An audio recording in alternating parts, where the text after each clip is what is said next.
This is Soulfinger by the Barkays. Um, there's a few songs in general that if I ever actually got it to the big time and actually got my own show and big show and had the rights to and play all the music I wanted to, and it was all, paid for and professional and stuff like that. That and Dirty Laundry would probably be the two songs that I would probably use for my theme song for the show, because I think it's great. That was Soulfinger by the Barkays. My first encounter with Soulfinger and the Barkays from the movie Spies Like Us with Chevy Chase and Dan Aykroyd. Fun 1980s Cold War movie, which probably hasn't aged as well. I haven't seen it in a while. It's still funny. It's a Bob Hope road movie, like he used to do in the old days, but it's their version with Dan Aykroyd and Chevy Chase. And despite what you may think about Chevy Chase, because he is kind of a jerk from what I've heard, he's really, really funny in this movie, as is Dan Aykroyd. And it's a fun film and definitely something unique. And so that song actually plays a big role in the song. So this is Dylan Knows, episode 258. 4 more years. 4 more years. That's right. This is my last episode. Oh no, Dawn's telling the story. I'll get to that story too. This is my last episode of the fourth year. Next week, actually, believe it or not, September 15th, next Saturday, is actually my true 5th year anniversary, because I started this show September 15th, 2013. And next Saturday, 2015, September 15th, 2018 is my 5 years doing this show. So this is my last episode of my 4th year. So I've been on here for 4 years, a really long ass time, and 258 episodes. I'm just shy of hitting my 260 mark to be 5 years, to make it look like I've hit 260 weeks, because that's actually 5 years, 260 weeks. So due to vacations and stuff like that, and holidays, I skipped a few weeks here and there, and computer troubles. I skipped some weeks in between there, but I always was able to come back and maybe do 2 episodes, one on Saturday, one on Sunday, but I haven't done that in a while. So I've been doing the double episode stuff. Like, I'm sure there's probably you, Scott, watching the show. You know what I do when I do that. Maybe not, because Patrick Smith is usually watching it when I do my double shows, but you might know where I think you were there for my first double episode, where I do a show for about an hour, and then I change clothes and new music and do a whole other show. And that's my double episode to get me to where I need to go. So I think next week I'll be doing a double episode, even though it's only going to be a week-long thing, and I'll just divide up all the stuff I'm doing for that. But before we get there, what are we going to talk about tonight? Tonight, well, sex does sell, and my wife just is tweeting something out right now. So if you follow Dawn, you'll probably see the story before I tell it. Scotty. Yep, I've been there for at least one of the doubles. Yes, you have. So you know what I'm talking about. Dawn has a story, or rather, I'll have a story about my wife talking about sex to the kids. I'll have to explain what I'm talking about in a few. So we got that going. We've got we have a yucky sex story. Not as bad as the one I did a couple weeks ago, but this one is close enough. Some interesting stories here and there. A return of the living dead type of thing going on in real life. Some old school stuff closing down. Moultries Week, new Halloween trailer. Moultries Day, I should say. New Halloween trailer. Spider-Man's in the works. Irony is going to play a big role today. Good news for toy people, and I don't know. We got a bunch of stuff that's actually kind of connected. I got a couple of different stories that are all connected, and finally, a bad guy defeated by algae. So we'll get into that as well, and a upsetting story I found out this morning. Something New Zealand's doing that's kind of pissing me off a little bit. So let's start at the top. Last week, now here's the thing. Let me explain something to you. When I do my show, I write down on my notebook, everything I'm going to talk about, and I check it off as I go down the line. So I make sure I hit everything. Obviously, there are times stuff that I am going to miss, or I say, yeah, I'm not going to talk about this right now due to time running out or whatever. But this was just a simple mistake on my part. Last week I was supposed to talk about this, and it was on my list, and I looked back at it, and I guess I marked it as if I had talked about it, even though I really didn't, and maybe I thought it was something else. I don't know. But Marie Severin is the co-creator of the Marvel character Spider-Woman, and Gary Frederick, the co-creator or creator of Ghost Rider, also from Marvel, both passed away 2 weeks ago. Now, I was supposed to cover that last week, because last week is technically when they passed away. Marie Severin was one of the early female creators in comic books. She was in there in the 1960s, I believe. Her husband, I believe, was John Severin, who was an artist, really good war artist who did a lot of war books and stuff like that, did some superhero stuff. But Marie did her own stuff. She was a colorist, I think, from what I remember mostly. But she also created characters, wrote some stories. I don't think she drew, but she did co-create Spider-Woman. Jessica drew. And then Gary Frederick, co-creator, created Ghost Rider, which is he's kind of famous due to the Nicolas Cage movies, and also Ghost Rider had a huge resurgence in popularity in the 1990s during the time in the 90s in comic books in the 1990s. Anti-hero type heroes were the cool thing. The Punisher, Wolverine, Lobo, Ghost Rider, they were all kind of a big deal at that time. Blade, before the movies, was a big thing as well. So Darkhawk, stuff like that. So we had some of that. So Marie Severin and Gary Frederick passed away, not this week, last week, and I missed it. So I wanted to make sure I covered that this week as well, and I did, and now I can check it off. Another big death happened this week. Actually, it was 2 days ago, I believe. Burt Reynolds passed away. Most of you know who Burt Reynolds is. I would assume so. Smokey and the Bandit 1 and 2, The Cannonball Run 1 and 2, Boogie Nights. He's done Evening Shade was a TV show he did for a while. He did a bunch of like Gator and Longest Yard, and a whole bunch of Sharky's Machine, I think, was another one he did. He did a whole bunch of different movies and was named, one of the sexiest men, the 1970s. He's also known for doing the centerfold, I think, in Cosmopolitan, where he was naked, lying on a bearskin rug by a fireplace, something like that. You didn't see his junk, but it's still, you got the hairy chest and the mustache, which is the big, thick mustache. His biggest relationship he ever had, and the one that to this day he was still regretful over, was Sally Field, who was his co-star in the Smokey and the Bandit movies. He and her had a relationship for a long time, but then they split up, and Burt never really, I don't think, got over it. And he's said so as much later on in his life.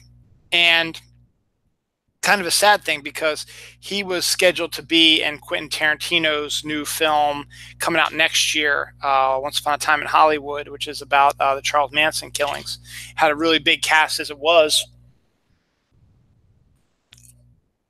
and might have been a nice final film for him if he was able to film it, but they hadn't gotten around to filming his scenes yet, so it was a shame. So now Quentin's going to have to recast the role, which is a shame, because Burt Reynolds probably would have been perfect in it, because Burt Reynolds is always really good on what he did. Now, I do have a story I have told on this show before, but considering, a lot of people don't remember the week-to-week stuff I talk about, I could talk about exactly the same stuff last week, and maybe only Scott might know that I talked about this stuff last week.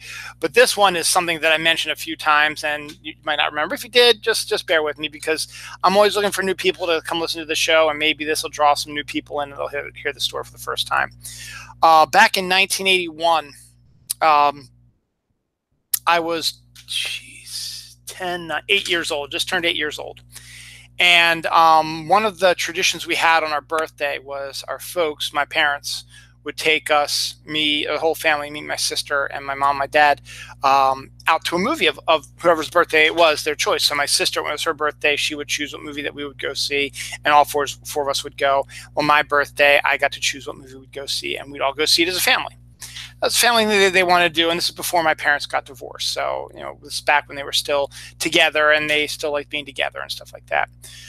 1981 rolls around, and for those who are well versed in cinema, 1981 was the premiere year of Raiders of the Lost Ark by Steven Spielberg, one of the greatest action films of all time, thriller, whatever you want to call it, but a fun film that gave Harrison Ford another iconic role after his Han Solo role that he'd done twice already in Star Wars and Empire, because Empire came out in 1980. And this would create a whole nother new iconic role. John Williams created a whole nother iconic theme song. Steven Spielberg did a great job with the film. 4 films total. 5th one's coming up down the line. A TV show, Young Indiana Jones Chronicles, books, comics, stuff like that. And I think I've heard before that Indiana Jones is still Harrison Ford's favorite role he ever had. So, which when you watch the films, you can actually tell pretty much why it is. And it is. They're great films. My daughter had never seen any of them until we did our last movie marathon a few months ago. So she enjoyed Raiders. So just think that Raiders of the Lost Ark comes out in 1981.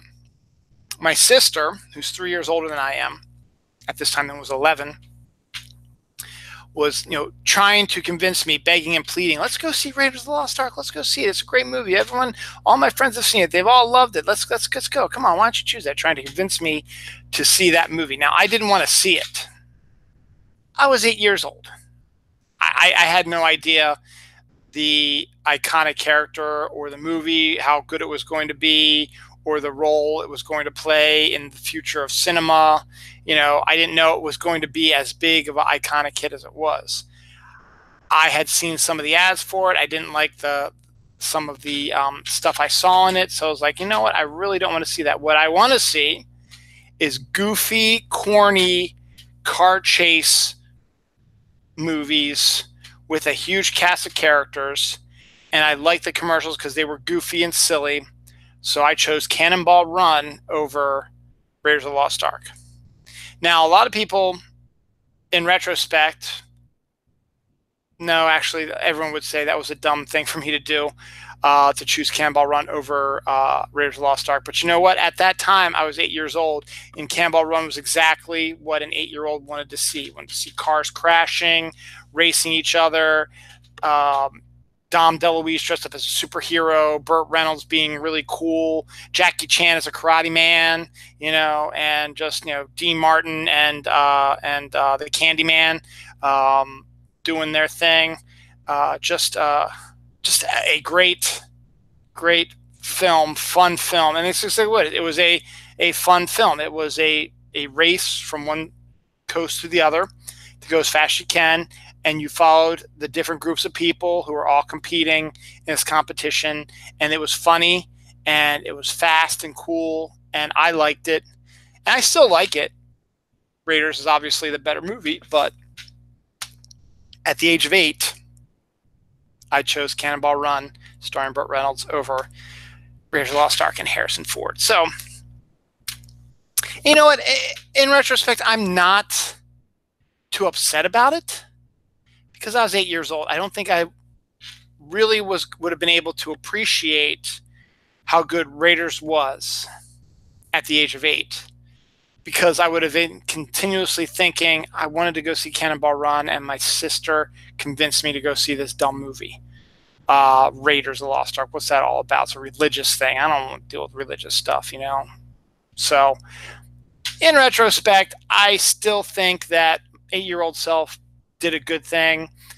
Would I have liked to have maybe been able to say and tell people, all my film friends, stuff like that, yeah, I saw Raiders of the Lost Ark when it first came out. Yeah, I'm pretty cool, aren't I?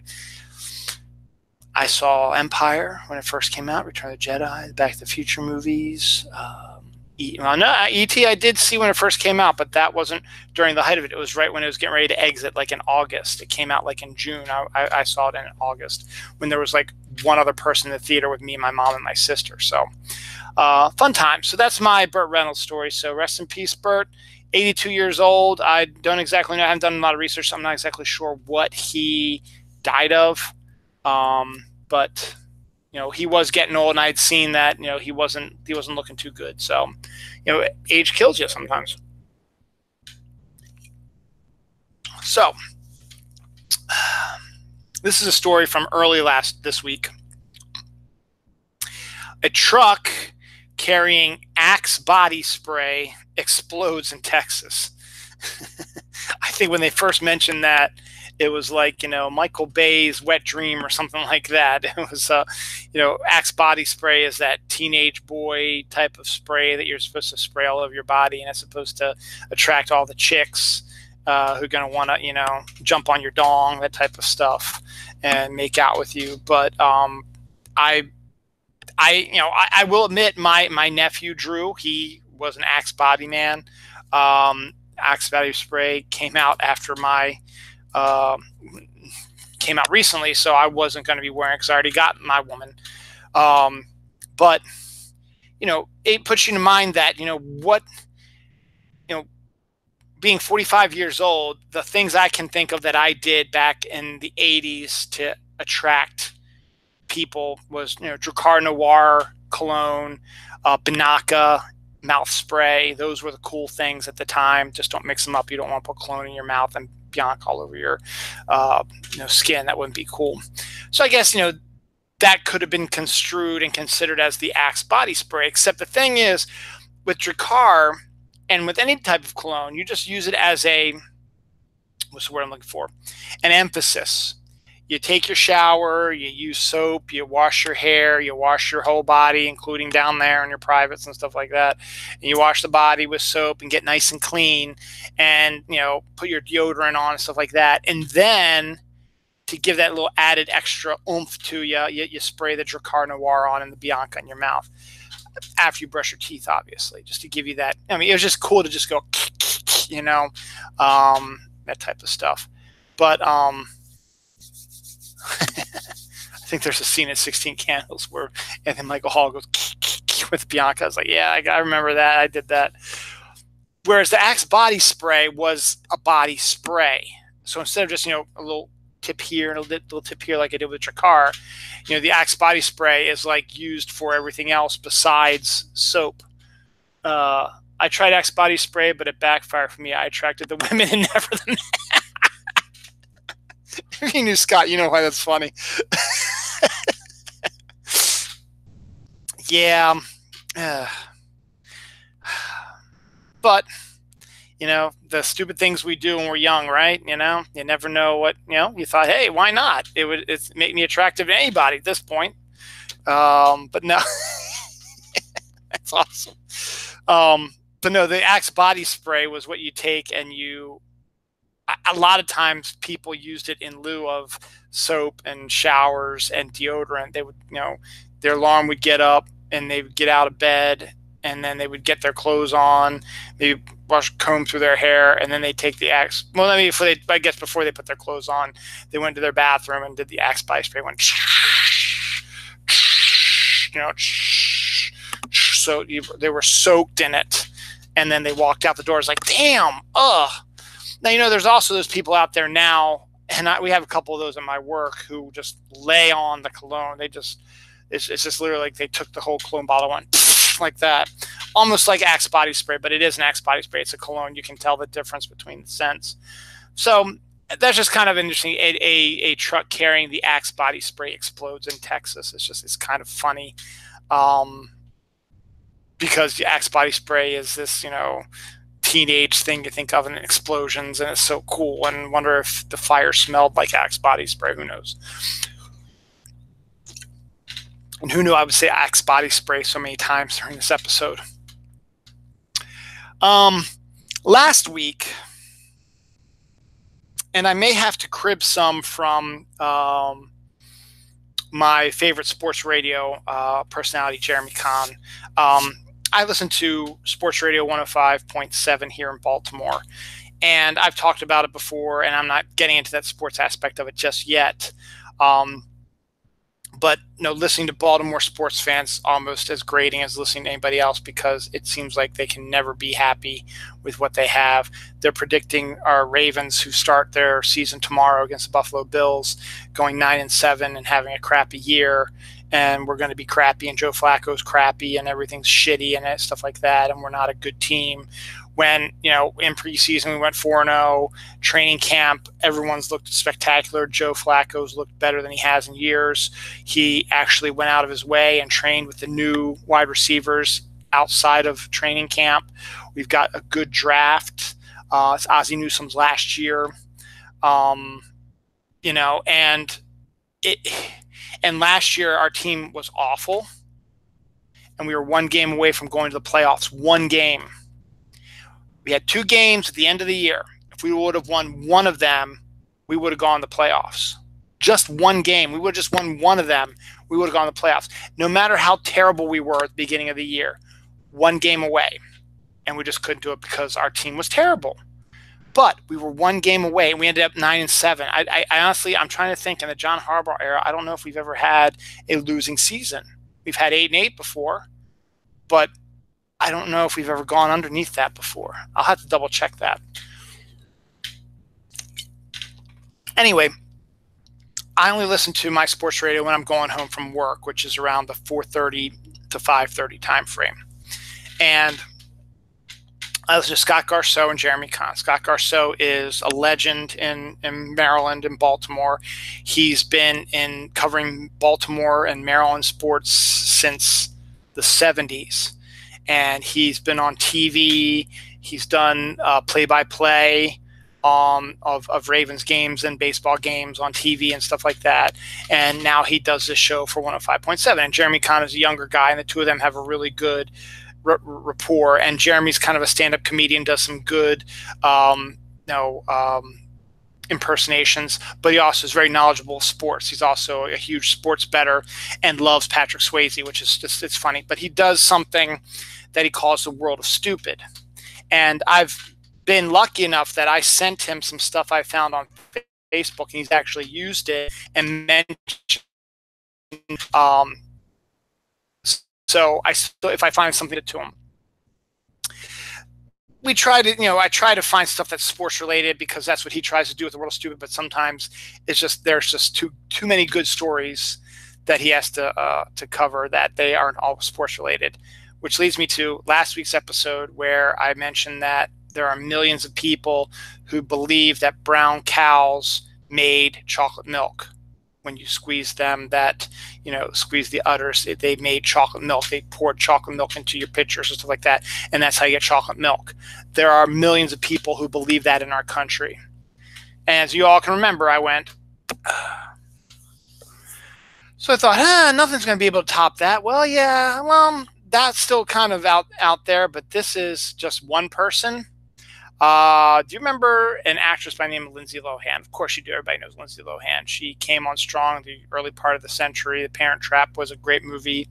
And Mean Girls, she did really well. She was a sexy redhead and got involved with the Paris Hiltons. And I don't know if she was in the Kardashian clan or not, dealing with them. But she was a party girl and was all in the tabloids and just, drunk and druggies and stuff like that. And she seems to have gotten herself cleaned up a little bit and has moved on.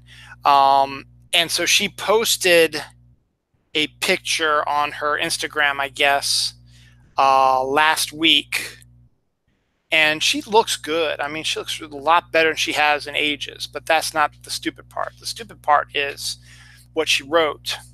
Now, last week we talked about John McCain passed away. She posted a picture, a selfie of herself on a boat that said something along the lines of, rest in peace, John McCain, feel better.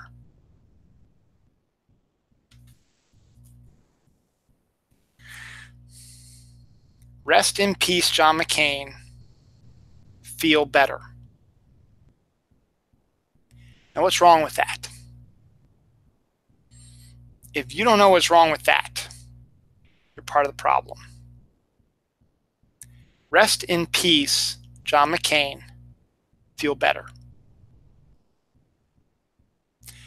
John McCain, that means John McCain is dead. Deceased. Deceased, as Beetlejuice would say. Deadski. Deceased. That's the actual line from Beetlejuice. And Scott got it. He says, I didn't know you could recover from death. Ordinarily, Scott, you can't. But I got a story that I'm about ready to share with you because I just thought of it that this would be a great connective thread to this. But in reality, when you're dead, you're dead. And look, I tell my kids this all the time, more like my son, because he watches the games where he watches people play video games, stuff like that. And also he plays video games. And then when the character dies in the game, a new life comes back up and they can keep playing from where they are, or they start over, whatever. But another life comes up. And I got to tell him, just to remind him, and my daughter somewhat, over and over again. In real life, you have one life to live. If you commit suicide or you die, you're dead. You ain't coming back. There is no secondary life. Now, if you believe in reincarnation, that's a whole different ball of wax, but you're not coming back as yourself. You're not coming back as me. If I die and I'm reincarnated, I'm not coming back as me. I'm coming back as something else. Male, female, animal, mineral, whatever. So I got to keep reiterating that to him. So yes, Scott, you cannot, you could not recover from death. Yes. I know the people who've tried, but you can't do it. Zombies don't exist, people. They just don't. So that's your stupid thing for the day. On the plus side, she does look good. But as I just mentioned to Scott, and I'm going to mention to you guys too, there is a story that can connect to that. I read this today. It's got a little bit of a Stephen King vibe to it, so just bear with me here. This is a true story. The family dog is a family somewhere in America. Family dog that the family, they have young kids and a mom and dad. They love the dog and everything. Well, one day, the family is out of the house except for the dad. Dad's working in the yard or something like that. Dog's outside running around. Dog gets hit by a car. So the dad runs over once he sees what happens, picks up the dog, checks him, doesn't hear breathing, doesn't feel a heartbeat. The dog's dead. It's got blood all over him. Doesn't look good. And he got hit by a car. And there's no life signs. So the dad, who doesn't want to upset his family by showing him bloody dead dog, does what most normal people would do. Digs a shallow grave in the backyard, puts the dog in there, covers it up, puts a marker, and then goes in the house. And then when the kids and his wife come back home, he says, dog's dead. Got hit by a car right over there. I didn't want you to see him. It's horrific. He was a good boy, so on and so forth. I buried him out back. Let's go out back. Let's give our final prayers to him and get a better marker for him, like a cross or something like that. So the family goes out there. They pray. They cry. They put a marker out there. They miss their dog. And they go to bed. So the next morning, the dad is in the bathroom. I guess the windows are open because it's the South maybe, or it's a nice morning or whatever. So he's shaving or showering, or no, he's not showering. He's in the bathroom. So he's either going to the bathroom or he's shaving or brushing his teeth or whatever. He's getting ready for work or the weekend or whatever. When he hears a scratching at the door, and he looks out the window, and he can see his dead dog is at the door trying to get in. So he goes downstairs, and dog is wagging his tail, and he seems to be in pain, but he's alive. So obviously, the dad grabs the dog, puts it in the car, takes it directly to animal ER or the hospital, or the vet or whatever, to get him checked out. Tells the story to the vet and says, yeah, he's hurt a little bit. We can fix these bones, and he just needs a little bit of time to recover, but he's going to be just fine. And then the guy's like, but I didn't hear a heartbeat. I didn't hear him breathing, and there's blood all over him. I just thought he was dead. And he was like, it's okay. You know, it's not your fault that you thought he was dead. He might have just been as badly hurt that his breath was shallow and his heartbeat was so low that it maybe it didn't seem like, you know, you were so distraught, and it just seemed like there was no way the dog could have survived this, that the labored breathing, something that was so labored and so small, or he could have been dead really quick. And then when you buried him, he was able to lie down, recover, and overnight rest, and he was able to get back up, dig himself out. It was a shallow grave, so it wasn't like they dug him 6 feet under.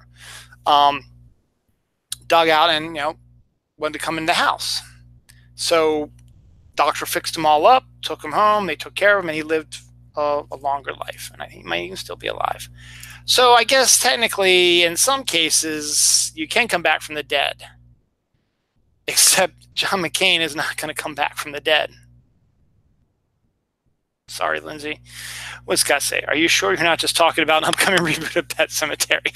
I knew you were going to say that when I read that. When I read the article, Scott, I was like, this sounds like Pet Sematary, except the dog's not demonic. But yes, there is a upcoming remake of Pet Sematary with John Lithgow actually as the grandpa. It was played by Fred Gwynne, I think, in the original film version of it. So pretty interesting story. So. Let's get into a sad story, and then I guess I'll get you into my family sex story. So it's after 10 o'clock, so I've been on the air for half an hour, so it sounds like enough time to do that. This is a devastatingly sad story. Fire destroys Brazil's biggest and most important museum. It lost everything. It lost all of its history. It lost fossils. It lost languages that are not used anymore, but were used by the ancient Brazilians. And they had, I guess, paintings or drawings of them in this museum. They lost artwork. They lost their history. That devastates me, being a history major. When a museum catches fire, particularly because it's history, it's stuff that has been around since 300, 400, 500 years sometimes, depending. Brazil's been around for a really long time. So they've lost their history. And they're never getting it back, because there's no way you can get history back again. You can't, because if you remake it, even if you have didactic memory and remember exactly everything what it was and create it with 3D printers or create your own writing, you know, or able to imitate what the writing was, it's not the original. And that was what was lost in the fire. Something that's been around for 300 to 400 to 500 years has survived that long, lost like that in a fire, is devastating. It's awful. Dead languages are now dead for real, because they were still around in this museum. So they weren't dead. They were dead because nobody uses them, but it's still there. It's not anymore. That's kind of a sad story. All right. Dawn actually told me this story before I came down here, so I figured, why not use it? It's sex. Sex sells. My wife is a scientist. She is works for McCormick Spices and does sciencey stuff for them. And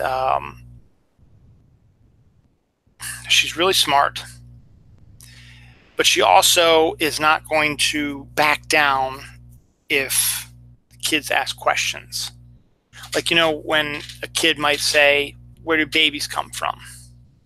And most parents try to make up some sort of story about, what is it? The bird. What kind of bird was it again? I don't remember. It wasn't a pelican. It wasn't. Anyway, you know what I'm talking about. And Scott will probably text me in a few minutes and say, this is what you're talking about, right? Because he's my backup guy. But my wife, when asked that question, will actually explain what happens. Not in visual stork. See, that's why I love you, Scott. Yes, storks. See, I'm just going to forget stuff, so you keep coming back on my show and let me know what it is that I'm forgetting. But she doesn't go into detail, like gory detail about that. But she'll say, this does this, this happens, and you're born. She won't sugarcoat it. She'll measure it to the age so as not to get too scientific about it and also not to get too graphic about it. So my daughter is in middle school now. She survived her first week. And in 5th grade, she's in 6th grade now. In 5th grade, at the end of the year, of all things, it just seems like a rather odd timing for this. So you've gone through an entire school year. All right, just think about this. You've gone through an entire school year. You've done your testing. You're in 5th grade. This is your last year in elementary school. You're going to middle school next year. So you're going to be with bigger kids. You're going to do a lot more work, and it's going to be a lot harder. So you've already gone through a whole year, basically, of testing and getting yourself ready for moving on from elementary school. So the last 3 or so weeks of school, and for 5th graders, the health department at the elementary school decided to have that class, the sex ed class. So the 5th graders would know a little bit about that kind of stuff if their parents hadn't already told them. So as I said, Dawn doesn't sugarcoat it. She lets them know. So, but that's kind of fun now, because now they're young enough. Noelle is 11, going to be 12 in December. Noah's 9. If I make a kind of a sexual joke, explicit joke to Dawn, it grosses them out. A good example is we were coming back from the restaurant from dinner today, and I was just making a joke. They were saying, "Oh, I see a dog," and I didn't see the dog. I was like, "Yeah, well, I see an invisible dog." Like, "No, you don't." It's like, "Yeah, it's invisible." And then it's like, "Oh, wait." And then I said, "Oh, yeah, I see an invisible woman." And then like, "Well, how do you know she's there?" I was like, I see her. It's like, "You can't see her. She's visible." I was like, "No." She's like, "Mommy, mommy's like the invisible woman." And Noah's like, "Well, I can see her." I was like, "Yeah, but when she has her clothes off, you can't." And that made Dawn snarf. She laughed about that, and then that's when the kids went, "Ew." So Noelle did that because she understands the context. But Noah, when he heard Noelle's reaction, he did sort of the same thing. He's like, "Oh yeah, keep away from me." He didn't quite understand what was disgusting Noelle. So the way we do bath time, well, it's shower time now, is we alternate days. So one day, Noah takes a shower and I'm out there if he needs any help. And then Dawn's with Noelle. Noelle doesn't need any help, but she's just there, if something happens, she falls in the tub or something like that. And then we switch it up. So when Noah was done his shower and he was on our bed getting his lotion on, because he puts his lotion on himself, he asked Dawn the question about why was Noelle freaked out by what Daddy said. And so Dawn did what she said and explained, what was going on. And first thing he said, "Do you know, because you said you kind of knew what was going on?" And he said something along the lines of, "Yeah, Noelle told me something like, your mommies and daddies roll around on the bed and they're naked." So Dawn, I think, got it to a little bit more, not, as I said, not graphic detail, but explained it a little bit more. So my 9-year-old son now knows where babies come from, thanks to a little off-color joke I made that freaked out my daughter. So Dad of the Year right here. It's fun, and I'm going to keep doing that. I like doing little innuendo jokes and see how my daughter squirms about that. And Dawn always laughs at them because she thinks it's funny.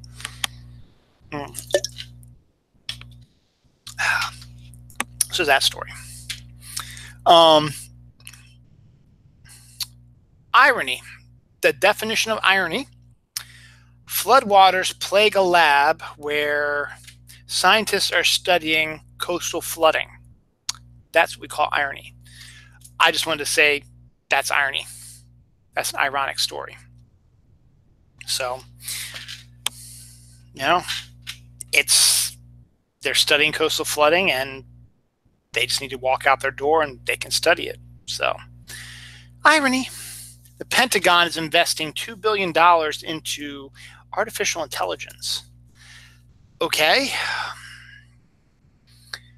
Are you planning on like creating robot soldiers, or, well, they already have airplanes and drones and stuff like that that are unpiloted, that aren't piloted there. I mean, I think there might be people back at a base who are piloting it. And I guess it makes sense for an army to take the next step, as it were, excuse me, to keep people safe or make wars go a little quicker and with less collateral damage by having artificial intelligence just say, okay, give them its orders, give the order, say, I need you to bomb Iraq or whatever. Boom, hit these targets here. Boom. This longitude, latitude, this longitude, latitude, this longitude, this longitude. Okay, zoop, zoop, zoop, zoop, boom, boom, boom, boom, boom, zoop, zoop. We're done. Is that what they're planning on doing? I guess that's the case. It's funny, but there are people out there who's like, don't you remember what happened with Terminator? Because they created the AI about the nuclear stuff, and the AI became sentient and decided that humans did not deserve to exist, so they nuclear bombed us and created Terminator robots, and the rebels had to come and fight them, and it took time travel in order to save the day. So fun stuff. Spider-Man PS4 game is out. I don't have a PS4, but everybody's talking about it right now. It looks good. It's the first Spider-Man game in years, and it's got all kinds of neat graphics and different costumes and kind of a mix of the comic and the movie characters. Excuse me, Spider-Man characters. So just a lot of people talking about it. A really funny side story about that is James Marsters, who played Spike on Buffy and Angel, is a fan, and he waited in line at a GameStop in California or wherever he was at for the game to come out. He, most stars, even James Marsters, people know him. He's an iconic character in Spike, and they'll know who he is. So, most times, you can probably, being a star, you can go in and you don't have to wait in line, and they'll gladly give you a copy or whatever. I mean, you'll still pay for it, but you don't have to wait in line with us commoners. But he did, because he was a fan and he wanted to do that, and it was kind of a funny story. So, speaking of, let's not pseudo-British, because these are true British people, Doctor Who, the new season with the female doctor, the new showrunner, stuff like that, now has a date. It is no longer going to be on Saturday nights. It is going to be on Sunday nights. And the first episode of the new Doctor, the female one, and the new showrunner is October 7th, which is a Sunday, which is actually coincidentally the same day that The Walking Dead comes back. However, I haven't been watching The Walking Dead in a really long time, and I want to get my kids into Doctor Who, and I want to get my wife and I back into Doctor Who. And with this basically kind of a light reboot with a brand new doctor, brand new showrunners, this might be the absolute perfect time to catch the Doctor without having to deal with all the continuity. It's sort of similar to what happened with Chris Eccleston came in as the Ninth Doctor. There was all that history from the 1960s and all those episodes of Doctor Who that a lot of people might not have followed up with or watched during that time. And they just wanted to see, they knew Doctor Who, and they just wanted to see this thing, and they were able to do a light reboot to reintroduce the character to people who might not have ever seen it before. So I think they're going to kind of do something similar, particularly when they got a new showrunner, first new showrunner since the new series of Doctor Who started back in 2004, 14 years ago. So got a new showrunner, got a new doctor, female doctor, which is going to be awesome. October 7th on a Sunday. BBC America. So definitely check that out.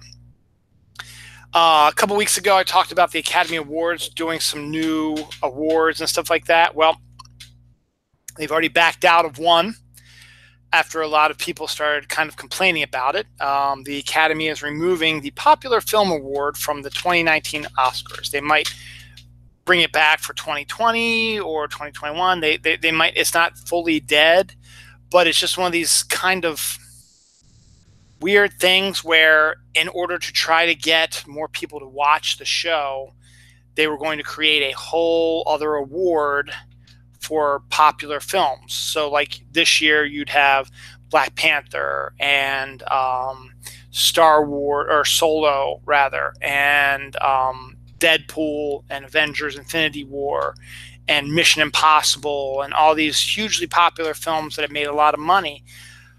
Meg even might have been up there for an award to get nominated for an Oscar for best, popular film, which I still am.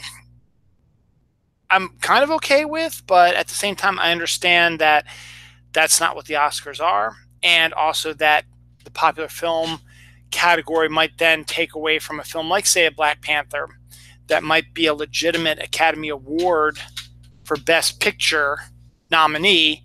And if that award was up, maybe it would say, well, we're going to nominate it here, so we don't need to nominate it for Best Picture because it's already going to be nominated over here. So that could be something that they decide to do. We'll see if they bring it back.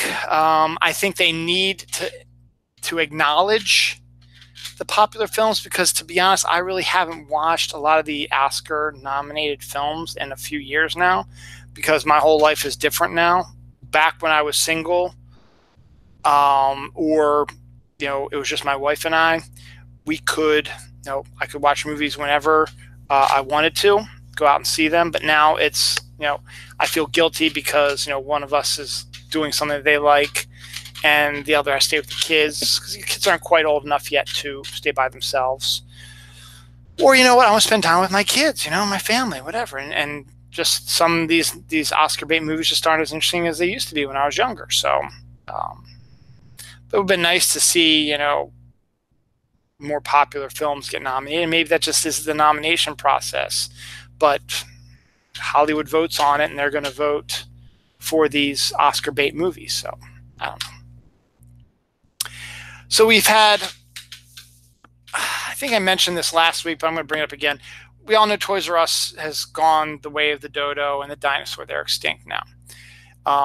A lot of empty Toys R Us's now are being transformed into Halloween superstores for Halloween. Those stores that pop up for about a month and a half before Halloween. We can get costumes and decorations and stuff like that, and go and just, that's all Halloween all the time, so you can get all stuff. And they make some good money because I see them pop up every year, and they're always crowded, and they always have a lot of stuff. Hell, I got my Riddler costume at one of those types of stores.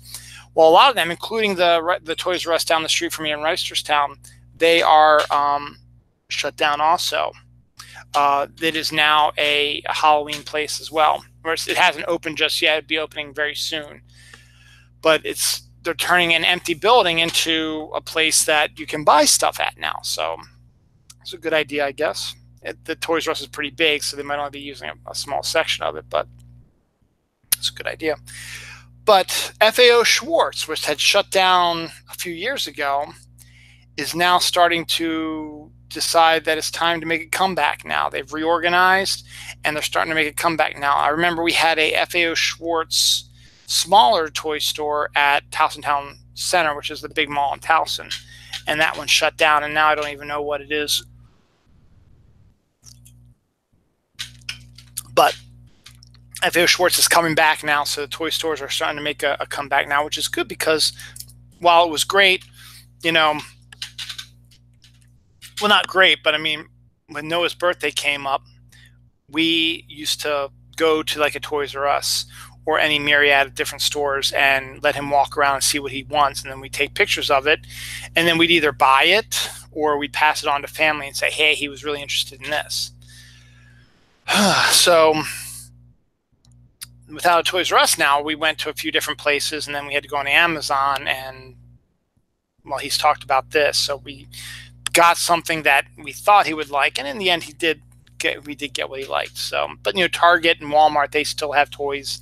GameStop still has toys and video games, and Barnes & Noble even still has toys. So we went to all those spots, and he found a bunch of stuff he liked, and I could end up getting them on Amazon also. So whatever, but it's good to know FAO Schwarz is coming back. Over the past 2 months in Japan, a typhoon hit. There was a 6.7 earthquake on the Richter scale. There was flooding, and there was a massive heat wave. So something's got to give soon in the Pacific. The ring of fire out there is starting to get really, really active, and I don't know if that's something we should be afraid of, or is it climate change, or is it just coincidental? I don't know. But and I think I mentioned this last week also, and that's not just the only area. There's been other stuff in the whole Pacific Rim area that's had different types of earthquake activity, volcanic activity, tsunamis, typhoons, hurricanes, stuff like that. It's not really hurricanes in the Pacific. It's typhoons in the Pacific, but stuff like that. So stay tuned. Let's keep our fingers crossed for that. That's a connected story. Oh, no. Here's our second connected story. A father and daughter in Pennsylvania, while fishing, were attacked by a rabid beaver. I don't think they were bit or anything like that, but the beaver was not himself, and he was going after this dad and his daughter, and I think they got away. So I guess they had to tell the forest rangers or whatever, hey man, you've got a rabid beaver out there. You got to take him down, or somebody's going to get sick or hurt. So I don't know exactly the basis of what happened with the rest of the story, but a father and daughter were attacked by rabid beaver. Now I bring that up because now we come to a disturbing sex story. Again, not as disturbing as the one I mentioned a couple weeks ago with the 3 men arrested for having sex with farm animals. But this is still just as bad. A man on meth has been busted with having sex with a dying beaver. Now, I know you can probably make some jokes in there about women's downstairs being called beavers and stuff, but this was a wildlife beaver. Not the same one who was rabid, but a guy on meth went out and had sex with a beaver that was already dying. This is just another sick, disgusting, what is happening to this world type of thing. But I brought it up just because we had this other beaver story as well. So weird. In a better connection, this is going to the world of football. Football starts tomorrow. Well, technically it started Thursday with the Eagles beating the Falcons in a kind of a boring, lackadaisical game to open up the 2018-2019 football season. My Ravens play tomorrow at home against the Buffalo Bills. Yeah, ew. Yeah, that's Scott, and that's everybody who's seen this show and heard that story. And it's a bit more disturbing considering it was a dying beaver. Anyway, college football started a couple weeks ago, and the NFL, as I said, started Thursday. Most of the games are tomorrow. There's 2 games on Monday. Everybody's playing. There's no bye week. Everyone plays the first 3 weeks of the year, and then they start doing their byes from week 4 to week 12, something like that. And then everybody else plays the last 4 games of the season. So I'm a Ravens fan. MJ Khan is a Carolina Panthers fan, and I'm going to try to get him on soon, maybe after my 500th episode, or my 5th year episode, and maybe get him not just talk about comics, which is what we do, but also do a little bit of football, because we do our Man Day Super Bowl show on Super Bowl Sunday. We didn't do it this year because of I was not able to be in town on Super Bowl Sunday. My brother-in-law turned 40, and he wanted to go see the Stanley Cup champion Washington Capitals take on the Las Vegas Knights, which was their first battle against each other. And then the two of them end up facing each other in the Stanley Cup. So it's kind of neat to see that. But hopefully this year we'll get back to doing a Man Day episode as well, because that's always fun. And then maybe I might get him to sit and talk about football in the next couple of weeks. So that'd be good. But in the world of college, a blind college football kicker from USC, his name is Jake Olson, came out into the game to kick an extra point, and it was good. So a blind student, a blind football kicker, kicked a field goal in a college football game, and it was just as amazing as it sounded. Now, adding to the amazement, in the NFL, the big story about the combine was a one-handed wide receiver. I didn't get the guy's name, unfortunately. Oh, I did. Shaquem Griffin, I think. Griffin. He has one hand, and he's a wide receiver, and he just stunned the crowd at the combine and really enhanced his draft stock when he was catching like everything with his one hand. I mean, we've had one-handed pitchers before. Jim Abbott comes to mind. He threw a no-hitter one-handed. So now we have a one-handed wide receiver, plays for the Seattle Seahawks. He made the team. He is starting tomorrow. So it'll be good to see him. He also made news in the Madden video game where I don't know if, I guess this is kind of bad, I suppose. If you played as Seattle Seahawk, there's one sequence where the Shaquem Griffin's character in the game was trying to block a field goal, and the way it was shown was if he would have had his hand, he would have blocked the football, but in the end he didn't, and they scored a field goal. Now, I don't know if that's bad. To me, it sounds like that's something bad, and why would you do that in a game? And also at the same time makes you think that, well, maybe that's what's going to happen. Or added to that is he probably won't even be in on a field goal attempt because he's not defense, he's wide receiver. So the more and more I think about it now, I think it was kind of a mean thing that Madden did, but maybe it wasn't something they did deliberately. Maybe it's just the way the computer does stuff.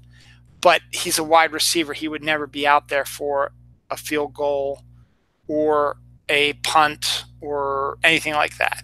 He comes out when his team has the ball. So I don't know. But on the good side, he is starting tomorrow. And hopefully he'll get some passes his way. And he'll do 50 to 100 plus yards and maybe score a touchdown or two. That'd be good. I have no hatred for the Seattle Seahawks.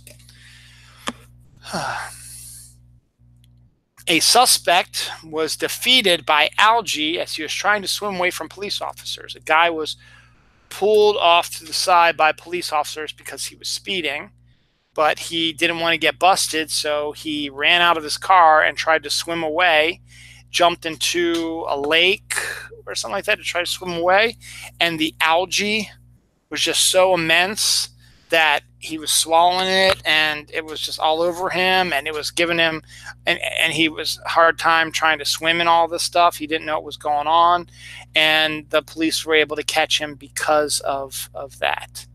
So hooray for algae. Speaking of football real quick, this is actually sports in general. The Baltimore Orioles, who are my baseball team, they're lousy this year. They've just lost 101 games, I think. Today, I think they were losing last I saw. They probably lost today. When they come home next week, they will have a game which is going to celebrate the National Federation of the Blind, and all their jerseys will be in Braille.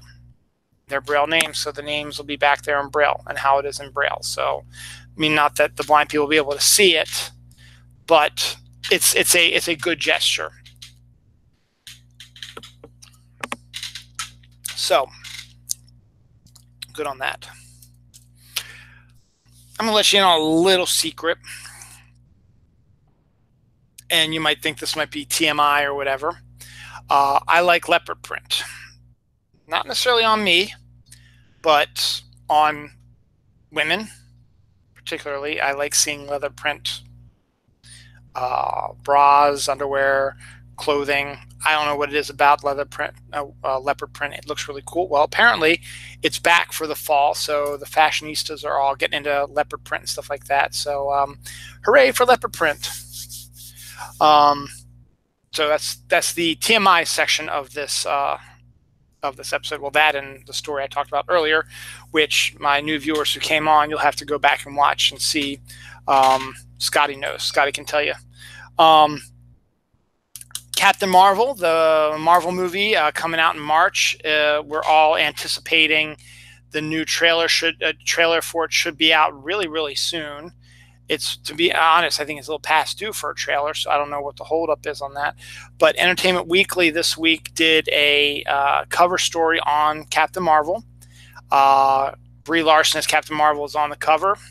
And in the interior story, they posted about 6 to 12 more pictures, including pictures of Ronan the Accuser, who is in Guardians of the Galaxy, who will be back in this movie. Jude Law as Captain Marvel. I forget the actress's name, but there's an actress who will be playing Monica Rambeau, who is another iteration of Captain Marvel, who now goes by the name of Photon in the Marvel Universe. She plays one of Carol Danvers' friends. Pictures of Carol in her costume, in civilian clothes, in her airplane, and as a member of the Kree Squad, where she's wearing her green uniform. And you get to see the first picture of the Kree Squad. And then you also get to see your first pictures of the Skrull. The Skrull will be a big role in the movie as well. And then you also get since it takes place in the past, in the 1990s, you get Samuel L. Jackson's Nick Fury before he had the eye patch. You can see two-eyed Nick Fury in this one, in some of these pictures. So Captain Marvel is, the excitement starting to build. Hopefully a trailer gets released in the next couple weeks, because apparently a Avengers 4 trailer will be out in November, probably in time for like the Thanksgiving movies. So you want to try to get a Captain Marvel, I think, trailer out before that, because it's out before Infinity War. So hopefully we'll be able to see that soon. And once we see that, our minds will probably be blown away. It's the one film my wife is dying to see, and has such a big role in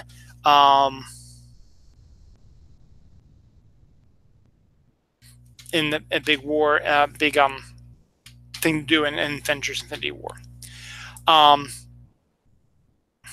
This one's kind of a, not disturbing, but kind of an upsetting story. New Zealand is banning pet cats to prevent attacks on their native wildlife. Apparently, I guess if you have, to protect native wildlife, if you have a pet cat and you let them run around outside, they're going to hunt down the native wildlife, birds, squirrels, rabbits, bugs, whatever is native to New Zealand. And the New Zealanders think that there's a little too much losing of the native wildlife, so they are banning cats as pets. I don't know how happy I'm about that, but I don't live in New Zealand, so it doesn't bother me, because I don't live in New Zealand. If that in America, it'd be a different story. Speaking of trailers, I talked about hopefully seeing the Captain Marvel trailer. One trailer that did pop this week is the second Halloween trailer. The new Halloween movie is not a remake or a reboot or whatever. It's basically a direct sequel to Halloween. Not Halloween 2, not Halloween 4, not Halloween H2O, none of these. You had Halloween, and then you have this movie. It's retconning a bunch of stuff from the other Halloween movies, and honestly, that's sort of kind of the idea that I had when I made when I had the idea for my Halloween movies. I actually had an idea for 2 Halloween movies that would be telling the same story, just split into 2 parts. And basically, it would be not similar to this, because in this movie, Jamie Lee Curtis comes back as Laurie Strode, but now she is older, obviously, because Jamie Lee Curtis is older. But she survived in 1978 the attack on Halloween with Michael Myers, and he's been in the hospital or jail or whatever since then. And he escapes now, and Jamie Lee Curtis is waiting for him, and they have a battle royale. So that's basically kind of the premise of this film. My premise was along the lines of the story, the Halloween movies are based on a true story.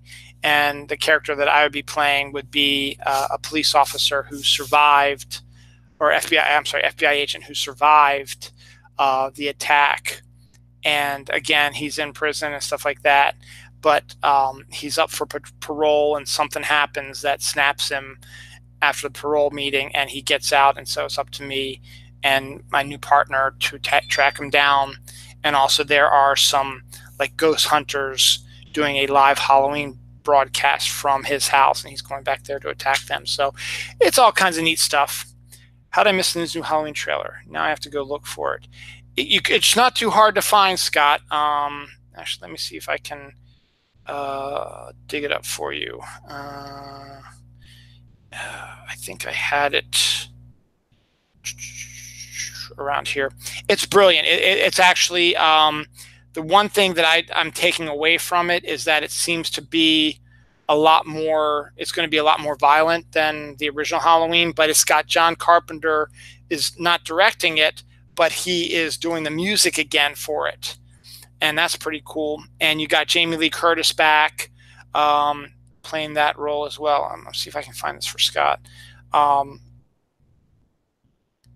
He is now, and the guy. It's actually funny. The guy who played Nick Castle, who played the Shape in the original Halloween, has also come back to play the Shape in this one, Mike Myers or whatever you want to call him. But it's kind of interesting like that. I know. Here we go. Here it is. Okay, I will send this to you, Scott.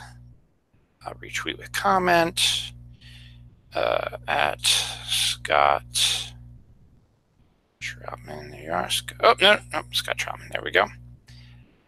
Boom. I just sent it to you, Scott. I'm going to retweet it again. So you should be seeing it in your Twitter feed very soon. So I think it'd be interesting to see that. It looks good. It looks like it's going to be a little bit more scary, a mix of kind of more violent and gory, but sort of keeping the feel of the original one. Like in the new trailer, particularly, there's a sequence at the very beginning where the kids are walking out around trick-or-treating, and these 2 kids are walking around trick-or-treating, and they're talking, and they run into Mike Myers, who's in his full costume, the overalls and the Shatner white mask with the brown hair. And they're like, oh, well, I'm sorry. And then they walk away, and then it pans up, and you see him, and then he turns, and you are following him with the cameras. He's walking down like the side of this house into where this garage area is that he just saw some people walk into. And he goes into this person's house and grabs a hammer and kills them, and then picks up the butcher knife and then walks out the door to go after somebody else. And it's just the tracking shot it used, the way that they use it and filmed it, and the way that the trailer is filmed and edited has a very John Carpenter Halloween-esque feel to it, but at the same time, it appears to be it's going to be a lot more violent and gory and scary. There were some other jump scares that pop up with a woman opening a closet door, and there's Mike Myers with a knife getting ready to stab her. When the woman gets hit with the hammer, you hear her scream, and you hear the thump, and then you hear the of like, butcher knife going into somebody's body and stuff like that, and you're seeing just these random people getting sliced and diced and killed. And then you see some other characters get killed, and then you see Jamie Lee Curtis going full Sarah Connor and getting the guns out and the floodlights, and is going all warmongering, trying to destroy Mike Myers, which would be a lot of fun, because that's kind of what I wanted in H2O when the two of them reteamed after so long. I wanted to have like a nice battle royale, and it took a while to get there, but then the battle royale only lasted maybe about 5 minutes, and then it ended. This looks like it could be a lot more intense and more violent, so I'm probably going to go see this in the movie theater, even though it appears to be that it's probably going to be a bit more gory and scary than the original Halloween, which is one of the reasons why I like the original Halloween, because I'm not a big fan of the gore and disgusting stuff, but should be pretty good about that. So definitely check that out. Scott, check it out. Don't check it out now because I'm watching my show, but I did tweet it to you, retweet it to you, and tagged you in on it, and check it out. It's actually really, really good. Timothy Dalton has been cast to play the chief on Doom Patrol. I talked about Doom Patrol last week with Brendan Fraser signing on to be Robot Man, and then they showed some pictures from the filming of the show. It's going to be on the DC streaming service, which is going to be next week in time for my 5th year anniversary. Batman Day is next Saturday the 15th. Also, Dogfest here in Baltimore is going on also. But Timothy Dalton is very good casting for the chief. I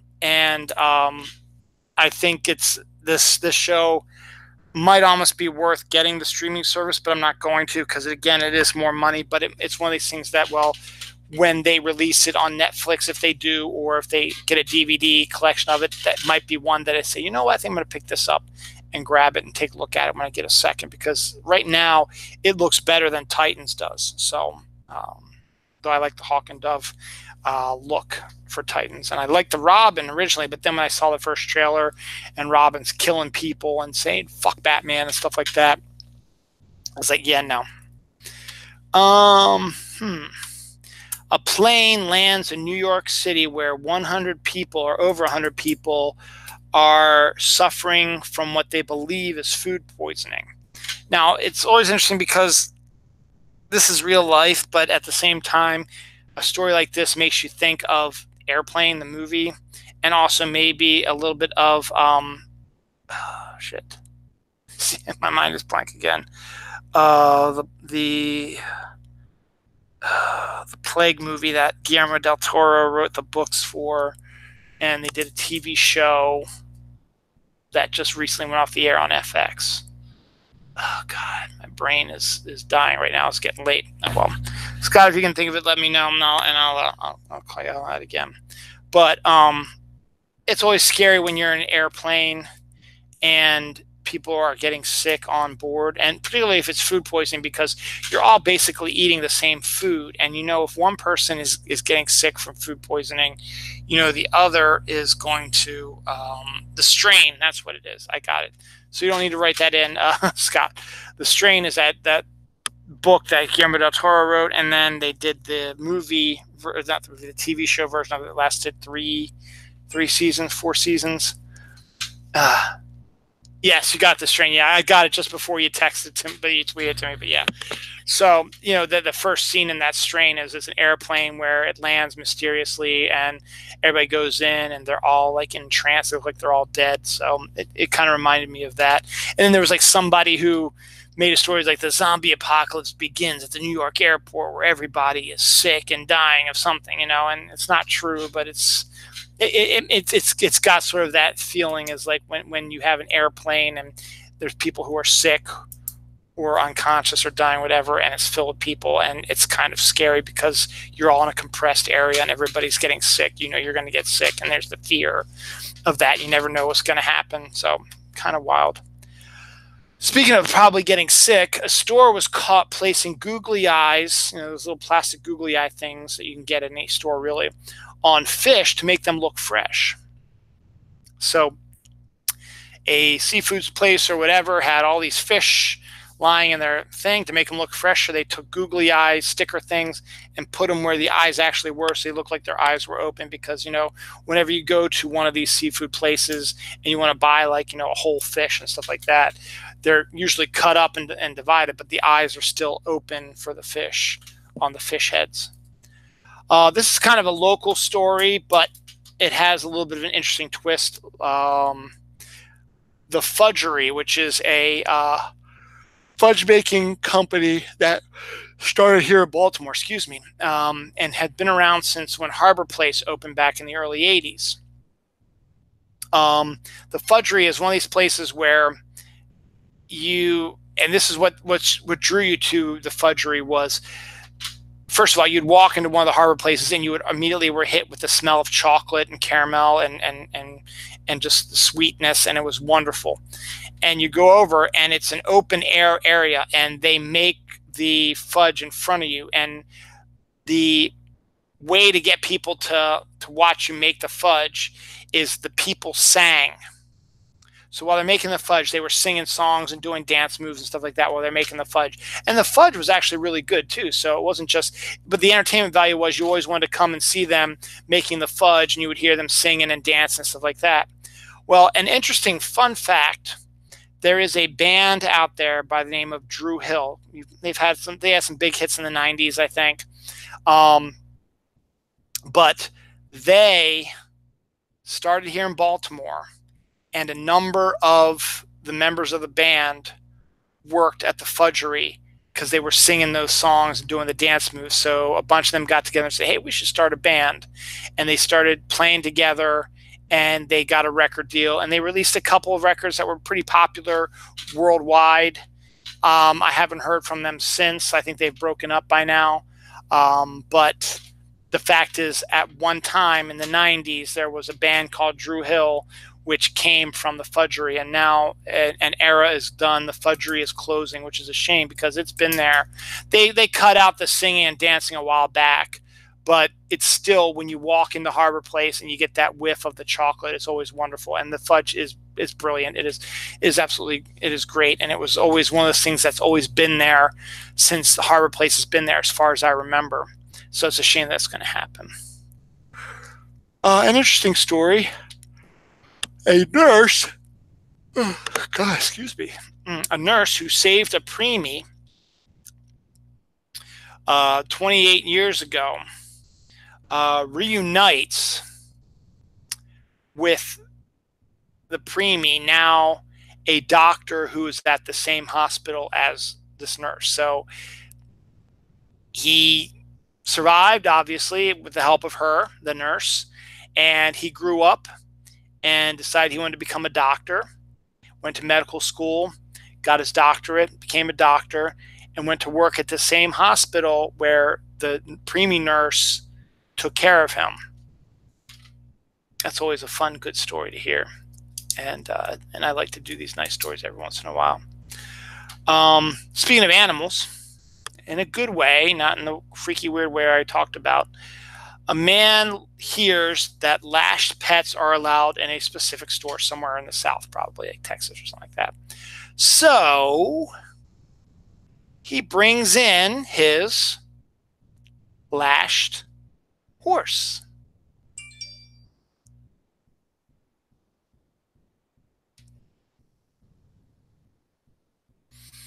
So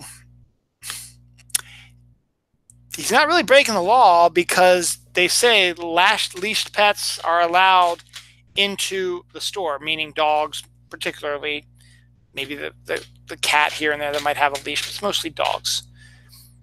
This guy saw that and heard that. It's like, you know what? This horse is kind of like a pet to me. It's my horse.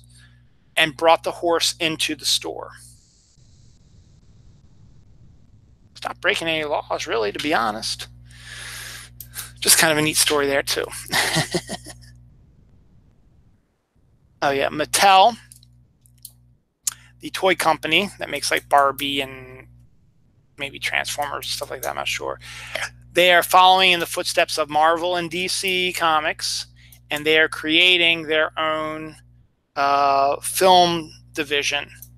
So you can start making live action films of their products, like GoBots and Transformers. Well, they already have Transformers, but like that, and Barbies and My Little Ponies and stuff like that. Whatever toys Mattel puts out, they now have a film division where they can say, you know what, let's make our slate of film films be based on our Mattel toys. That way it's a good cross promotion. They'll buy the toys and see a movie at the same time. So, I mean, why not? It's the best thing to do right now.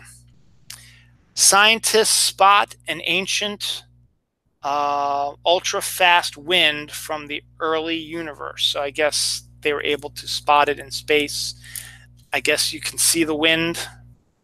I always find it fascinating that here on Earth, billions of miles away, scientists can see wind or what the composition of an exoplanet has just by telling a few things about the atmosphere, the size of the, and they're generally going to be correct. I just find it odd that they do that. So I'm not exactly sure how you see the wind, but it's a great headline. Ancient wind, ultra fast from the beginning of the universe, you know, that type of thing. Okay, did that one story already? That story already. Next, Netflix reached out to a customer to check on a user after he watched all 188 episodes of The Office in 1 week. Now, again, this looked like it was an Onion article, but it isn't. It was based on a true story that they, I guess, you know, goes to prove that Netflix makes sure they follow your viewing habits on Netflix and are able to better accommodate you, I guess. And then when they saw this guy spent his entire week watching 188 episodes of The Office in a row in 1 week, I guess they wanted to check on him to make sure he was okay, I suppose. I don't really know why it's any of your business if someone wants to watch all 188 episodes of The Office in one sitting. But I guess kudos for you checking in on your people and making sure that they're okay. New Police Academy movie. Steve Guttenberg said that they're going to be redoing Police Academy. The Police Academy movies. The first one is a really good adult satire, and then 2 and 3, and maybe a little bit of 4, a little bit, sort of became more goofy oriented. Not necessarily all ages, but kind of a goofier version of Police Academy. And then 5, 6, and 7, or more they have now, just became just shallow reflections of themselves, pale reflections of themselves. But, you know, maybe it's time to do a new series of Police Academy movies that are goofy, because let's face it, the reason why the Marvel movies do better than DC movies are because the DC movies take themselves too seriously. Marvel is able to juggle huge high comedy with high drama, stuff like that. And if you can do something like that with Police Academy, maybe bring back some of the old regulars, maybe create some new characters, and make it kind of like an adult, you know, with the Deadpool-esque type of movie, with the innuendo and the satire and the fourth wall breaking. If you do something similar like that with Police Academy, more power to you. It'll be interesting to see if they actually go through with that in the end. The Wizard of Oz ruby slippers have been found 13 years after being stolen. Now, I don't remember if you ever heard this story, but it's a true story. The actual ruby slippers that Judy Garland used in The Wizard of Oz back in '39 were stolen somewhere from somewhere, a prop department, a museum, something like that. I forget wherever they were.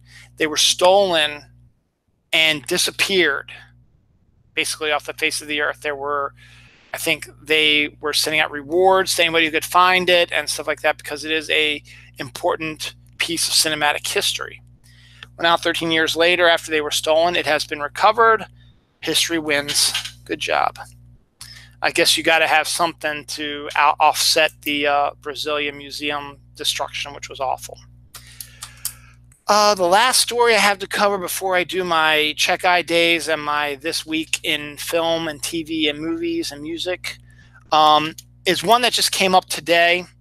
And the more and more I think about it, if they decide to go this route, I'd be okay with it, because I think it's a really brilliant idea. A while back, I told you a story about 2 or 3 weeks ago. I did a story about the new Star Trek movie. Chris Pine, who plays Captain Kirk, in the new iteration of Star Trek, and Chris Hemsworth, who we all know as Thor. But a lot of people do not remember that when they rebooted Star Trek back in 2009, I guess, Chris Hemsworth was not as well known yet because Thor hadn't quite hit yet. And he played Captain Kirk's dad, who ends up sacrificing himself to save everybody on his ship. So that skewed the timeline, because in the real Star Trek timeline, Kirk's dad lived and raised Kirk, and Kirk became the way Kirk is now. This was a new timeline which was brilliant by J.J. Abrams, who directed the movie and wrote it, to give them carte blanche to do whatever they wanted with the Star Trek universe now, because it doesn't have to follow the continuity of the original one. They could do their own continuity because it had changed. So 3 movies later, 2 of the 3 are really, really good. The second one's okay. It's not great, but I like the first one. I like the third one. And there was talks the 4th one was going to reintroduce Chris Hemsworth as Captain Kirk's dad. There's going to be some time travel involved. With Chris Hemsworth now a big star that he is now, it would be just an added oomph to add people to come see the movie. And plus, the 4th Star Trek movies tend to be about time travel. Not necessarily all 4th, because, you have Star Trek 4, The Voyage Home, where they go back into 1986 and save the whales. And then there is the Star Trek Next Generation one, First Contact, where they go back in time to make sure the Borg do not stop First Contact. So time travel is a big aspect of Star Trek. So this one was going to be, Star Trek 4 appeared to be, it was going to be a time travel story. It's going to be directed by a woman, which has been the first woman director of Star Trek ever. But there was a contract dispute between Chris Pine and Chris Hemsworth. They wanted more money for their roles than Paramount was willing to fork over. So Pine and Hemsworth have walked off of the set of the new Star Trek movie, leaving a Captain Kirkless starship and the potential for a really good time travel story just walked out the door as well. So now they can go a whole bunch of different ways. They can recast roles, whatever they want to do. To be honest, it's not the end of the world that we don't have them on there. I like their performance, but really, if you find the best actor to play these roles again, you could always make up some story that he needed facial reconstruction or whatever due to an attack or whatever. So then I see this notice today about a potential actor who could replace Chris Pine as Captain Kirk. And the more and more I think about it, and the more I look at the picture, and the more I think about it even more, I'm like, do it. I think if you need to recast the role, if that's what you want to do, this actor is probably going to be the best one. He's an actor who was big in the 90s, maybe late 90s, early 2000s. Has had I think a recent hit on Showtime or HBO recently, a more adult type of film. And, he did some stuff, during that period of time in the late 90s and early 2000s where young actors were getting all the really good roles. But this was, he was in a TV show, a popular TV show in the 1990s, and did a bunch of teen sort of movies, and then sort of got away from that, and then came back and did another TV show for Fox, which did really, really well. And then did this other show, a more adult show. I think it's either for HBO or Showtime. The actor is Pacey himself, Joshua Jackson. Now, when I first saw the article and I saw the name, I was like, okay. And then they have a more recent picture of him. He's got a kind of a Kirk-esque look to him, and even kind of a Chris Pine-esque look to him as well. It's not quite the same, obviously, because he's more darker haired than Chris Pine is. But just looking at him and then thinking about what he's done with his career, you get an actor who might not be huge, but has had a couple of hits with TV shows. And TV seems to be where he's most comfortable. He's done some movies, but nothing like that. But to put him in a group of Star Trek people and have him be the new Captain Kirk, he's around the same age as Chris Pine, Maybe even no, he's probably a little bit older than Chris Pine, but he's got the look. I think he's got the acting talent, and I think it's actually a rather brilliant idea. So if you decide if you can't make it work with Chris Pine, which I don't think you're going to be able to, I think you need to recast him with Joshua Jackson. Call me crazy, but he's come a long way from Pacey. He did that show on Fox, Fringe, that did really well. And then he did this show, I guess it's like HBO or Showtime, where he plays like a guy who's cheating on his wife or something. And a whole bunch of, I think with Mara Tierney, actually, from News Radio, I think is the one he's cheating with. And I just think it's a really good idea. Because let's face facts, I didn't really know who Chris Pine was when he took on the role of Captain Kirk in 2009. It didn't register on me that he was in the Princess Diaries sequel, which wasn't great, but he was there, and he did a few other things as well. But that was what really brought him into our minds. And then he got the role of Steve Trevor, which he's going to be portraying again next year in the new Wonder Woman movie. I think Joshua Jackson would be an absolutely excellent role to replace Chris Pine as Captain Kirk if you need to do it. I think he's got the chops to do it. He's done sci-fi before. He's done drama. He's done action. Some of the movies he did when he was that early 20s type of thing back in the the late 90s, early 2000s. Give him and he's still young enough that he's going to be able to do this type of stuff, and you can grab him for a few more movies as well. And I think he'll do really well. And I strongly suggest, if you guys, Paramount, if you're going to recast the role of Chris Pine, take a look at Joshua Jackson. Whoever broke the story, it's a good idea, and I think you should check it out. And that's just my 2 cents for today. I think that's all my stories for today. Speaking of Star Trek, this week marks Star Trek, the original series, 52 years ago. I think actually today it was broadcast for the first time. So Star Trek is now 52 years old today. So my friend Heather, who I've talked about on the show before, she's actually watching episodes of the original series right now. I guess either on Netflix or on DVD or whatever. So she's celebrating that way. I know Aaron Eilers is probably doing something with Star Trek because he's a big Star Trek fan as well. My friend Gary might be doing a Star Trek thing as well, though he might be doing more of a Burt Reynolds retrospective because of that, but I don't know. But Star Trek's 52 years old today. Also this week, Batman, the animated series, is 26 years ago, came out. Is that right? 91, 2001, 2011. It's more like 27 years ago. I'm going to make it 20. It might have been 92. 26 years ago, let's just say. Batman, the animated series, made its debut. To me, probably the best version of Batman ever produced in any form. Even better than live action ones. It's a brilliant series, very connected to the comic books. Paul Dini, and again, I forget the other guy who was big involved in that,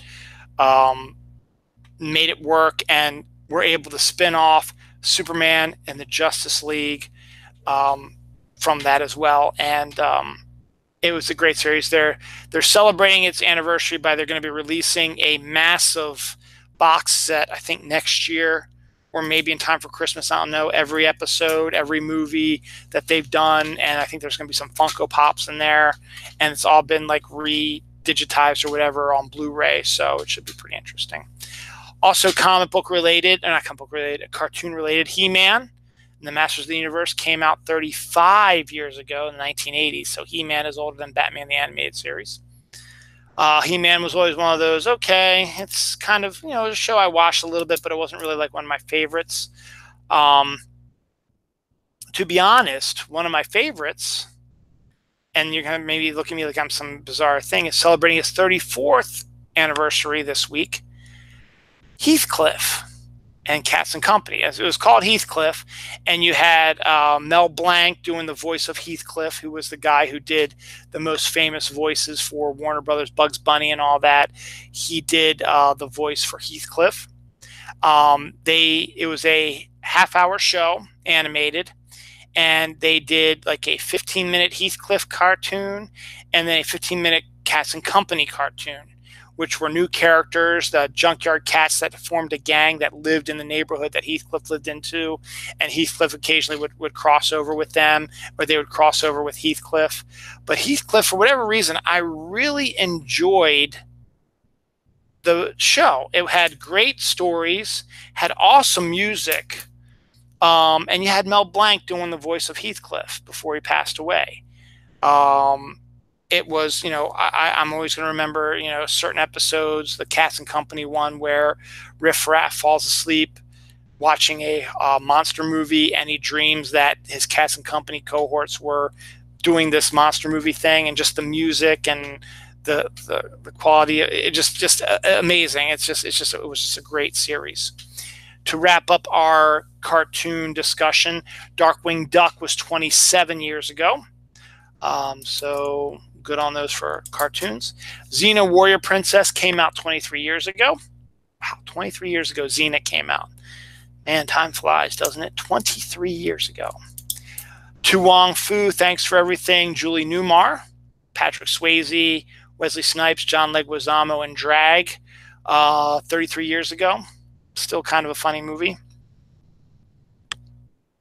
And finally, the big one, 58 years ago, Alfred Hitchcock's Psycho came out. Psycho is a lot more than the shower sequence that everybody seems to remember, because it's iconic. But that is early in the movie, and there's a whole lot more that goes on in the movie. It is actually also one of those with a great twist in it, and just a wonderful performance by Anthony Perkins, and just wonderful. What do we got here, Scott? You're making me feel old. Yeah, Xena. Yeah, 23 years ago. Yeah, it made me feel old when I heard that too. So there's that. All right, all we got left now is Check Eye Day, and then I've been checking myself out of here. For those who don't know, I'm a holiday guy. I love holidays. Every day is a holiday. And for proof, you go to Check Eye Day. They have a website. They also have a Twitter. And let me find it here. Search. Check. It's at Check Eye Day. And it'll give you every day what the holiday is for the day. Not every holiday is like famous, like a Halloween or a Christmas. There's a whole lot of other stuff there. Like today is Aunt's Day, as an Aunt Day, as your mother, father, sister. Carl Garner Federal Lands Cleanup Day. Farmers Consumer Awareness Day, International Drive Your Studebaker Day, International Literacy Day, National Actors Day is today, National Ampersand Day is today. I read somewhere that ampersand was supposed to be the 27th letter of the alphabet, but they rejected that. National Date Nut Bread Day, National Iguana Awareness Day is today, National Lace Making Day is today, National Pledge of Allegiance Day is today, National Pardon Day is today, National Pediatric Hematology Oncology Nurses Day, World First Aid Day, World Physical Therapy Day, and that's all today. Yesterday, September 7th, was Google Commemoration Day, Grandma Moses Day, National 401k Day, National Acorn Squash Day, National Beer Lovers Day, National Field of Love Day, National Food Bank Day, National Grateful Patient Day, National Lazy Moms Day, National Neither Snow Nor Rain Day, National Salami Day was yesterday, National Wear Teal Day was yesterday. Did you wear teal? I didn't. September 6th was the anniversary of my stepfather's death. He died a year ago, September 6th.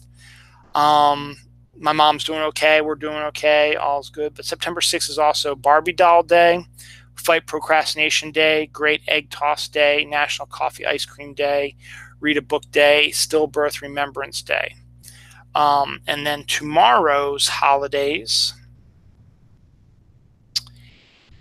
do? We have Wonderful Weirdos Day, Testers Day, Sustainable House Day, Racial Justice Sunday, National Wiener Schnitzel Day is tomorrow, National Teddy Bear Day, National Steak au Poivre Day, National Steak au Poivre Day, or maybe we'll just say it's National Steak and Blowjob Day. That's a day. But it's National Steak au Poivre Day, National Pet Memorial Day, National Hug Your Hound Day. So hug gonk, all right, Scott, tomorrow. National Grandparents Day, International Sudoku Day is tomorrow, Fetal Alcohol Spectrum Disorders Awareness Day, and it's Care Bears Share Your Care Day. So that's it for holidays this weekend. As I said, if you want to know more about them, go to Check Eye Day on Twitter, or they have a website. They also have, you can click, that's something they've added is if you click on the holiday, it'll give you a brief description of the holiday now, and also how you can celebrate it. Some of it's kind of funny, and some of it isn't. Like last week I talked about the Ara Cow Day or something like that. It was a weird day, and we talked about how to enjoy that. So that is episode 258, 4 more years. I want to thank Scott Troutman, who just responded. Wonderful Weirdos Day. Who knew they made a day especially for us? Absolutely. It's tomorrow, baby. So that's it. I'm going to. Hey, you know what? I'll X this out. I won't look at that. Oh yeah, Mole Trace Day was today for Pokemon Go. The last of the summer awards things for 3 hours. The legendary Pokemon Mole Trace was at all the gyms. Dawn, me, and the kids went out. We had our own little raid train in the rain. We hit 18 gyms, and all of us, except for my daughter, got one of the shinies. But all in all, it was fun, and we'll see what happens. There's an Ultra prize now. We don't know what that is yet, so stay tuned. We might know by next week. Next week will be a double episode because I need to catch myself up to my 5th year episode. Episode 260 will be my official 5th year episode, but I got to cover 259, so we'll do a double next week. 5 years exactly when I do it. I'm going to aim for next Saturday to do the show, because it'll literally be my 5th year anniversary on that day. It's also going to be Batman Day. So if you're a fan of Batman, definitely go and check that out. Speaking of comics, I need to do a comic haul. I'm going to do that real quick after I finish this up. So if you want to come back and watch me do comic haul, go ahead, or leave. It's fine also. But I'm going to jump out here and wish you all a pleasant rest of the weekend. If you're an NFL fan, football's back, baby. Tomorrow I'll be watching football 1 o'clock as the Ravens take on the Buffalo Bills in Baltimore. I don't know who the Panthers are playing, so MJ will be cheering them on. My wife is a Redskins fan. They play the Arizona Cardinals at 4 o'clock, so it looks like we'll be doing all-day football since it's supposed to be a washout tomorrow. Today was also the Reisterstown Festival. We had the parade. My son was in it with his Boy Scouts, but the rest of it got kind of rained out. It was really rainy this afternoon during the festival. There were supposed to be fireworks. I didn't hear any, so they either canceled them due to the weather or they'll do them tomorrow. I don't know. The festival goes through tomorrow, but it's going to be raining all day tomorrow also. But that's besides the point. Next week, September 15th, 5th year begins of Dylan Knows. 5 years. Thanks for watching, Scott. Thanks for watching. I had a few other people jump in there every once in a while. But, Scott, you're my guy. You always will be my guy. I appreciate it. Stay tuned if you want to. I will be doing a comic call again real quick. I'm probably not going to do a link. I'm probably just going to jump out of here, redo it, and jump back in. So you probably won't be able to see it. Besides, it's 11:15 and it might be bedtime. I know I'm getting tired, but I got to crank this one out. It's a small one, so we'll get it done. All right, guys. See you later.